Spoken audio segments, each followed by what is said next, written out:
Quando você acha que Bolsonaro já chegou ao limite, ele vai além e agora com Trump e um Pix multitrilionário. Hoje nós vamos te mostrar a nova insanidade bolsonarista que mistura Trump, golpe e dinheiro invisível e o que isso revela sobre o futuro da extrema-direita. Hoje é segunda-feira, 21 de julho de 2025 e esta é a nossa primeira edição do dia. O foco desta edição é expor o que as fontes indicam ser um alinhamento de Jair Bolsonaro aos interesses de Donald Trump e de corporações estrangeiras, particularmente em relação ao sistema de pagamentos Pix aqui no Brasil. Pois é, o material que a gente analisou descreve uma ofensiva recente. Bolsonaro teria ecoado acusações que supostamente vieram de Donald Trump contra o nosso Pix. Sabe? Contra o Pix? Nossa! Sim, sugerindo até que o Brasil estaria, sofrendo retaliações por causa dessa nossa soberania financeira. Que coisa! E junto com isso, vem ataques ao Supremo Tribunal Federal e a defesa de uma anistia por meios que são considerados bem questionáveis constitucionalmente falando.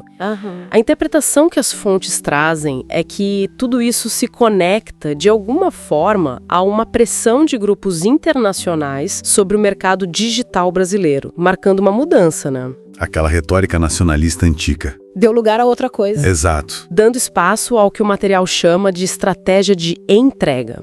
E essa aparição pública recente do Bolsonaro, uma coletiva lá no Senado, é apontada como um momento crucial no estudo. No Senado? Sim. O material descreve como algo inédito, sabe? A forma como o ex-presidente brasileiro parece atuar tão abertamente como um porta-voz de um governante estrangeiro, no caso, o Trump. Nossa, e qual seria o objetivo disso, segundo a análise? Olha, segundo eles, isso serviria para legitimar a ideia de que os interesses dos Estados Unidos poderiam, assim, se sobrepor às decisões soberanas aqui do Brasil. Que complicado. E tem mais. A alegação central que foi reportada é que o Trump desejaria uma anistia para o Bolsonaro aqui no Brasil. O Trump desejaria... Isso. E que esse desejo deveria de algum jeito influenciar o Congresso e até o STF. O material ressalta, assim, a gravidade dessa suposta interferência, Em assuntos nossos, internos. Principalmente em processos ligados a crimes contra o Estado Democrático de Direito, Exatamente. E Bolsonaro teria falado dessa expectativa como se fosse algo normal. Natural. E é bom a gente lembrar como funciona a anistia no Brasil, como os documentos apontam. Quem concede a anistia é o Congresso Nacional, certo? Certo, a prerrogativa do Congresso. Aliada pelo Supremo Tribunal Federal. Sim, sempre. A distorção que as fontes apontam é justamente Bolsonaro negar essa possibilidade de revisão pelo STF. Exato. E negar esse papel revisor do STF como argumento material seria como negar o próprio princípio do Estado de Direito, Como assim? Bom, onde nenhum ato de poder, nem mesmo uma lei que o Congresso aprova, está acima da Constituição, ou, assim, imune ao controle de constitucionalidade. Entendi. Essa sugestão de que o Supremo não poderia analisar uma anistia revela na interpretação das fontes uma visão bem autoritária, sabe? Uma visão onde as leis servem para proteger aliados. Isso, para blindar aliados do poder e não para garantir justiça para todos. Reforça aquela ideia de subserviência e ataque às instituições brasileiras que a gente mencionou, E tudo isso com aquele pano de fundo da pressão internacional sobre o mercado digital. Certo. Isso fecha o ciclo da questão política e institucional. Vamos fazer uma pausa rápida? 1 minutinho e a gente já volta.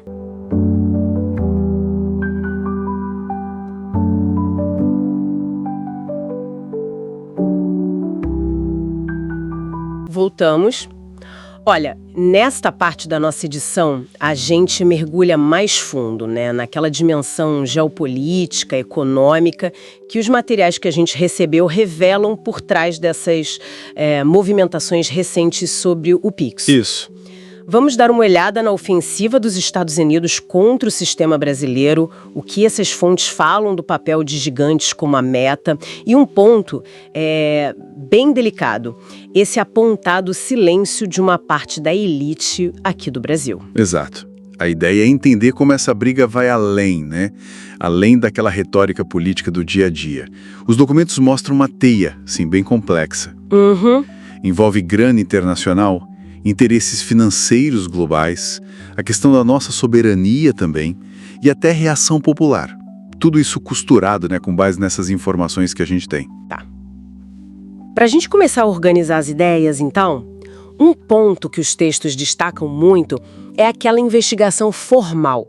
Os Estados Unidos anunciaram isso em 15 de julho de 2025, né? Sim, usando a seção 301. Isso, a seção 301 da Lei Comercial de 1974. Que é bom lembrar, né? É uma ferramenta que permite ao governo americano investigar e até impor sanções. Exato.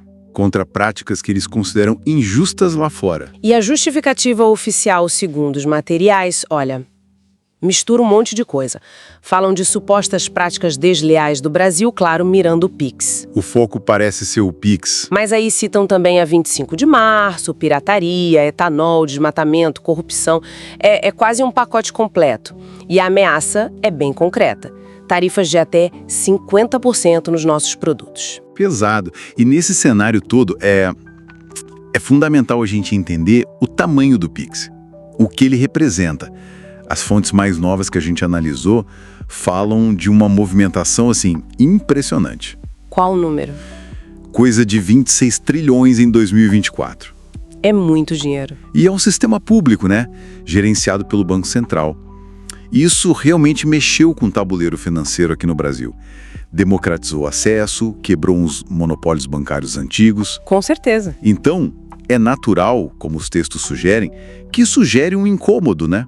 Para grandes corporações financeiras de tecnologia que veem aquele modelo de negócio delas baseado em taxa sendo desafiado. Por uma solução pública, rápida, barata. Exatamente. Eficiente e de baixo custo. E é aí que a trama... Bom, que a coisa fica mais complexa, né? Os materiais sugerem que essa investigação, talvez aí com o empurrão do Donald Trump, teria como motivação principal a cobiça mesmo, por esse mercado trilionário que o Pix virou. O olho cresceu. É. E a Meta, que é dona do Facebook e do WhatsApp, é mencionada diretamente, como uma das empresas com interesse claro nisso. Principalmente depois daquele rolo, né? Do cancelamento do serviço de pagamentos via WhatsApp aqui no Brasil. Verdade. E, aliás, esse evento é até usado no relatório americano como exemplo do que eles chamam lá de intervenção estatal. Olha só. A leitura que as fontes trazem é que a questão real não seria pirataria nem desmatamento, seria econômica mesmo. É abrir caminho para, quem sabe, taxar o Pix ou até substituir por plataformas privadas estrangeiras. Entendi. O que é fascinante aí, quando a gente olha os documentos, é a dinâmica interna aqui no Brasil. As fontes apontam muito para um certo silêncio, ou até uma conivência de alguns setores da elite empresarial, setores mais conservadores, diante dessa pressão que vem de fora. E isso contrasta muito, né? Com a reação do governo Lula, a gente vê o Alckmin buscando diálogo. Sim, tentando negociar. E o Haddad sendo irônico, né? Relembrando até aquelas promessas antigas de taxar o Pix, feitas por aliados do Bolsonaro. Exato, ele deu aquela cutucada. E contrasta também com a reação na rua, né? Os protestos dos trabalhadores lá na 25 de março. Sim. E segundo a leitura das fontes, essa ofensiva externa acabou tendo um efeito meio inesperado, né? Isolou politicamente o Bolsonaro e uniu setores que antes não se falavam muito, tipo o agronegócio, numa defesa mais pragmática do Brasil, dos interesses nacionais. E por falar em Bolsonaro, os materiais detalham aquele discurso recente dele no Senado. Ele negando participação nos atos golpistas, né? Sim, negando tudo. E, ao mesmo tempo, atacando mais o STF, criticando governadores, tipo Tarcísio, por negociarem direto com os Estados Unidos. Ele subiu o tom. E chegou a sugerir usar força caso uma eventual anistia seja considerada inconstitucional pela STF. É pesado. E a interpretação que os textos dão para isso não é de uma simples briga ideológica, sabe? Aponta para uma possível articulação maior, onde essa retórica toda de patriotismo talvez sirva para mascarar uma tentativa de interferência de fora. Para favorecer esses interesses corporativos que a gente falou. Exatamente. A pergunta que os documentos deixam no ar é essa: quem ganha com esse discurso todo, né? A quem ele serve de verdade? Entendi. E se a gente conecta tudo isso, o argumento central que as fontes constroem é que esse ataque ao Pix não é um caso isolado. É mais amplo? Seria um símbolo, né? Emblemático de uma guerra econômica e até simbólica maior, contra a autonomia de países do sul global que tentam buscar soluções financeiras próprias. Como o Brasil fez com o Pix. Exato. Soluções públicas, populares, que reduzem a dependência de intermediários financeiros de fora. A disputa, no fundo, não é só sobre um sistema de pagamentos. É sobre o que, então? É sobre o direito de cada país decidir seu próprio caminho econômico. E a conclusão que os materiais oferecem é bem direta. Não é só loucura, é cálculo político. Toda teoria bizarra tem um propósito. Essa discussão toda levanta uma questão importante que fica ali nas entrelinhas das fontes, né? Até que ponto essas novas tecnologias, como os sistemas de pagamento digitais, viraram um novo campo de batalha, onde se travam as velhas disputas por soberania, por influência econômica global? Fica para pensar. Olha, se você quer continuar acompanhando essas estratégias da extrema-direita com uma edição crítica, se inscreve aqui no canal, isso ajuda muito o nosso trabalho. Os links para as fontes que serviram de base para a criação desta edição e também o acesso a outros artigos estão todos na descrição. Um abraço e lembre-se, o Povecast vai ao ar de segunda a sexta, às 7, 12 e 17 e aos sábados ao meio-dia. Até a próxima!